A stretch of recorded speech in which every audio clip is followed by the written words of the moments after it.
আজকে এমন একটি হরলিক্স তৈরি করে দেখাবো যা বয়স্কদের জন্য অনেক কার্যকরী ভূমিকা পালন করে থাকবে। অনেকের আছে বয়স হওয়ার পাশাপাশি শরীরে অনেক ধরনের রোগ বাসা বাঁধে। হাতে কটকট করে, গিরাগিরে প্রচণ্ড ব্যথা করে, হাঁটতে গেলে কোমরে ব্যথা করে, ক্যালসিয়ামের অভাব দেখা যায়। তো আজকের এই হরলিক্সটা তাদের জন্য অনেক কার্যকরী হবে। প্রথম যে উপকরণটি নিচ্ছি সেটা হচ্ছে চিরা। চিরায় পটাশিয়াম এবং সোডিয়ামের পরিমাণ কম থাকার জন্য কিডনি রোগীদের ক্ষেত্রে চিরা খাওয়ার উপকারিতা আছে অনেক। অনেক গুণে গুণান্বিত চিরা। চিরা আমাদের কাছে একটি বহুল প্রচলিত খাদ্য। পেট ঠান্ডা করতে, পানির অভাব পূরণে এবং একই সাথে ক্ষুধা মেটাতে চিরা গুরুত্ব অপরিসীম। তবে কোনো কোনো ক্ষেত্রে চিরা ক্ষতিও করে। আজকে আমি দামি একটি হরলিক্স তৈরি করে দেখাবো সহজ পদ্ধতিতে। আমরা বাজার থেকে অনেক সময় শক্তি যোগানোর জন্য এবং শরীরের অনেকভাবে উপকার করার জন্য হরলিক্স অনেক দাম দিয়ে বাজার থেকে কিনে আনি। আপনি কিছু টাকা খরচ করলে, অল্প সময় ব্যয় করলে আপনি ঘরে বসে দামি হরলিক্স কিন্তু তৈরি করে নিতে পারবেন। এখানে 3 ধরনের বাদাম নিয়েছি আর চিরা নিয়েছি। চিরার সাহায্যে একটি হরলিক্স তৈরি করে দেখাবো। গম দিয়ে সাধারণত হরলিক্স তৈরি করা হয় বাজারে। যেসব হরলিক্স আমরা 400-500 টাকা দিয়ে কিনে এনে থাকি 400 গ্রাম, সেগুলি কিন্তু গম দিয়ে তৈরি করা হয়। তো আজকে আমি চিরার সাহায্যে একটি হরলিক্স তৈরি করে দেখাবো যা আপনি গম দিয়ে কিনা হরলিক্সের মতোই অনেক উপকার পাবেন। কারণ এখানে 3 ধরনের বাদাম নিয়েছি। বাদামে কিন্তু প্রত্যেকটা বাদামের আলাদা আলাদা পুষ্টিগুণ আছে যা শরীরের জন্য অনেক অনেক উপকারী। শক্তি যোগাবে, সেই সঙ্গে আপনার অনেক ক্ষতিকর কোলেস্ট্রল কমিয়ে দিবে। চিরাটাকে প্রথমে হালকা ব্রাউন কালার করে ভেজে নিব। অল্প আছে এটাকে ভেজে নিতে হবে। প্রথমে হাই ফ্লেমে দিতে গেলে একেবারে কালচে ভাব চলে আসবে এবং মচমচে হবে না। চিরাতে অনেক ক্যালোরি পাওয়া যায়। 100 গ্রাম চিরায় আছে 346 ক্যালোরি, 6.6 গ্রাম আমিষ, 77.3 গ্রাম শর্করা, 2.2 মিলিগ্রাম লোহা, 238 মিলিগ্রাম ফসফরাস। এদিকে 100 গ্রাম চালে আছে 349 ক্যালোরি। গুড়ের সঙ্গে চিরার একটি চমৎকার সমন্বয় আছে। চিরাটাকে আমি ব্রাউন কালার করে ভেজে নিয়েছি। এখন নামিয়ে বাদামগুলিকে ভেজে নেব।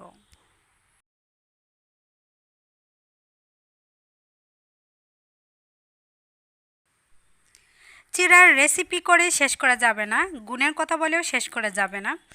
চিরা বেশি খেলে আবার ক্ষতি হয়। তবে আজকে যেভাবে আমি তৈরি করে দেখাচ্ছি, আপনি যে কোনো সময় এটা তৈরি করে খেতে পারবেন। একদিন তৈরি করে মাসের পর মাস রেখে দিতে পারবেন। আপনি দুধ দিয়ে খেতে পারবেন, ভিজিয়ে খেতে পারবেন, এমনিও খেতে পারবেন। আশা করছি সম্পূর্ণ ভিডিওর সাথে থাকবেন। আর আমার ভিডিওগুলি আপনাদের কাছে কেমন লাগে অবশ্যই কমেন্ট বক্সে কমেন্ট করতে ভুলবেন না। বেশি ভালো লাগলে ফ্রেন্ডস এবং ফ্যামিলিদের সাথে আমার রেসিপিগুলি শেয়ার করে দিতে পারেন। আপনাদের একটি শেয়ার আর ভালো কমেন্ট আমার কাজ করার অনেক উৎসাহ যোগায়।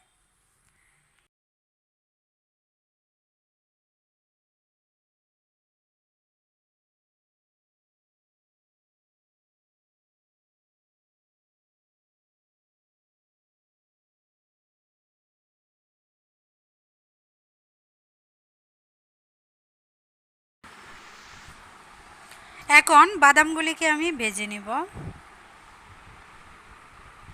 বাদাম এখানে 3 ধরনের একসাথে আছে, তো একসাথে আমি ভেজে নিব না। প্রথমে হচ্ছে 2 কালার আলাদা করে নিচ্ছি। কাঠবাদাম আর কাজু বাদামটাকে আলাদা করে ভেজে নিচ্ছি। তারপর যখন হালকা হয়ে আসবে তখন চীনাবাদামটাকেও ভেজে নিব। একসাথে ভাজতে গেলে যেহেতু কাঠবাদামটা একটু বড় আর উচ্চ, সেজন্য কাঁচা থেকে যাবে। যেহেতু আমি গুঁড়া করব সেজন্য একেবারে ভালোভাবে মোচমোচে করে নিচ্ছি। কাঁচা বাদামের পুষ্টিগুণ হাড় গঠনে ও মাংসপেশি মজবুত রাখে, ব্রেনের কার্যক্ষমতা উন্নত করে, ক্যান্সার প্রতিরোধ ও ব্লাড প্রেশার নিয়ন্ত্রণে রাখতে সাহায্য করে। কাঁচা বাদামে থাকে calorie, protein, fat, carbohydrate, fibre, vitamin E, magnesium, phosphorus, copper, manganese সহ আরও অনেক উপকারী উপাদান। কাঁচা বাদাম কীভাবে খেতে হয় সেগুলির রেসিপিও আমার ব্লগে দেওয়া আছে, চাইলে আপনারা প্রত্যেকটা ভিডিও আমার চ্যানেলে দেখে নিতে পারেন। আজকে আমি ভেজে গুঁড়া করে তারপর রেসিপিটা শেয়ার করে নিচ্ছি। এখানে 3 ধরনের বাদাম নিয়েছি। 3 ধরনের বাদামেরই কিন্তু আলাদা আলাদা অনেক উপকারিতা আছে।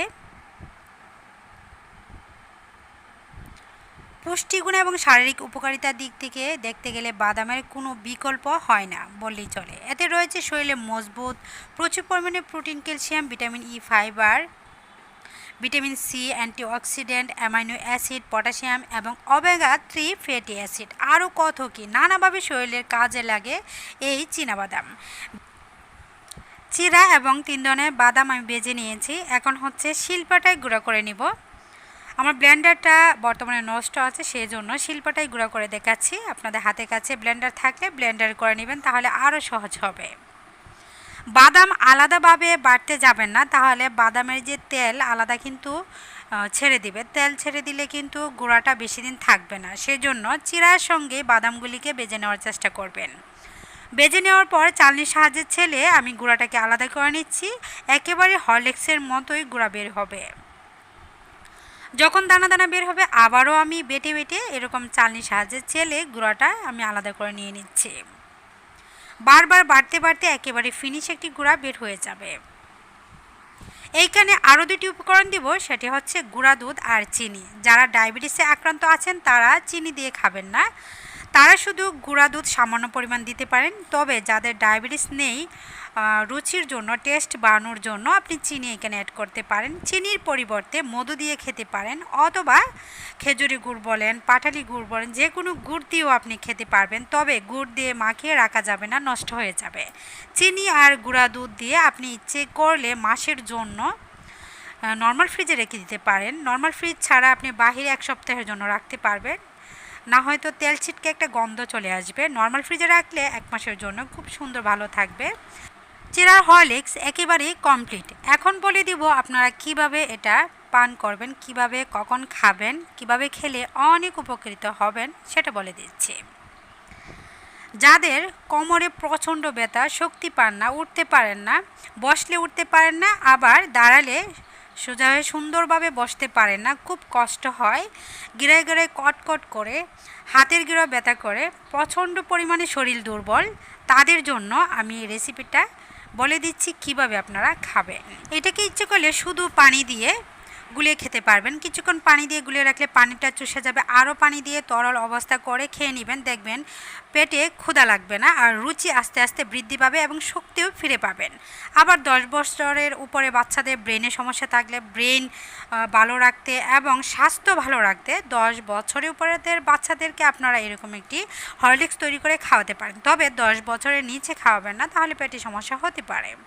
হজম শক্তির ব্যাপার আছে। 3 ধরনের বাদাম দিয়েছি, কারণ প্রত্যেকটা বাদামে কিন্তু আলাদা আলাদা পুষ্টিগুণ এবং কার্যক্ষমতা আছে, যা শিশুদের জন্য ক্ষতি হতে পারে।